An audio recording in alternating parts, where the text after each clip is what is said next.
So hey guys, welcome to another Warframe video, and today we're going to take a quick look at yet another Tenet weapon, and this time around it is going to be the Tenet Livia. So first things first, how do you get your hands on this thing? Well, this is one of the few Tenet weapons that you can only get from Ergo Glass. So first you're going to have to head over into Railjack and do Void Storms to get holo keys, which can be rewarded at the end of the mission. Once you get at least 40 holo keys, you can head into any of the relays where you will talk to Ergo Glass and select the Browse Merchandise option. Here you will have the option to pick from 4 weapons, and one of them is the Tenet Livia. But make sure that you get one with a decent elemental bonus, because these Tenet weapons that you get from Ergo have the same innate elemental bonus as the other Tenet weapons as well as Kuva weapons. However, the way it works here is a little bit weird. Basically, their elemental damage bonus as well as the amount of that damage bonus will cycle every 4 days. And it's weapon specific, so every 4 days each weapon will be cycled, so it has a different elemental damage type with a random amount of that damage type. So please, before you buy the weapon, make sure to check the stats so you don't get one that has like 20% bonus impact on it. Now, the Tenet Livia is a mastery rank 14 two-handed Nikana that does 198 damage per hit before the bonus element, and out of that 178.2 is slash and only 9.9 is puncture and impact. It comes with actually a decent attack speed of 1.08, though two-handed Nikanas have very slow animations, so even though the attack speed is decent, the weapon feels pretty slow. It has very good crit chance of 28%,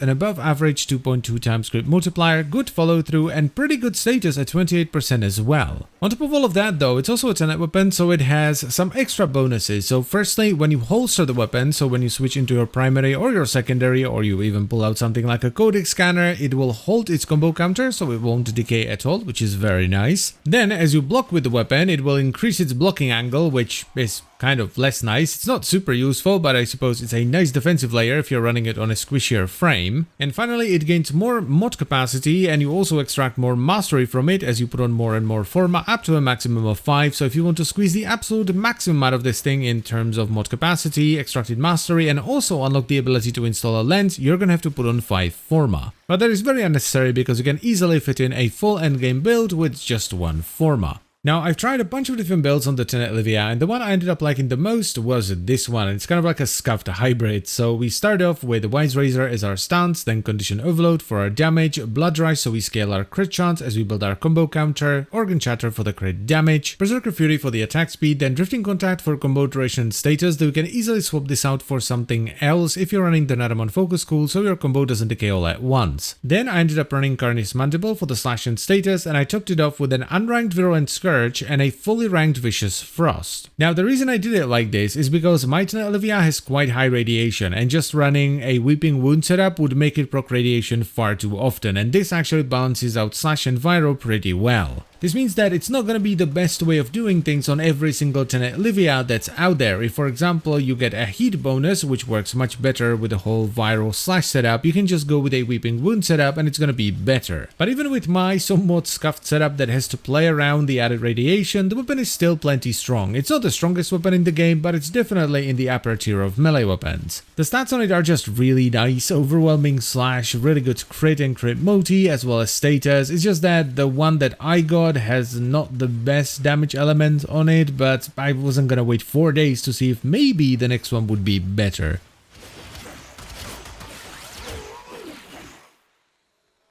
This weapon is actually really good. Like, stat-wise, the weapon is fantastic. If you get a good elemental bonus on it, like heat or something like that, even toxin, fabulous. But that unique mechanic, it just bothers me. I don't know why. It's just like wider blocking angle. Really?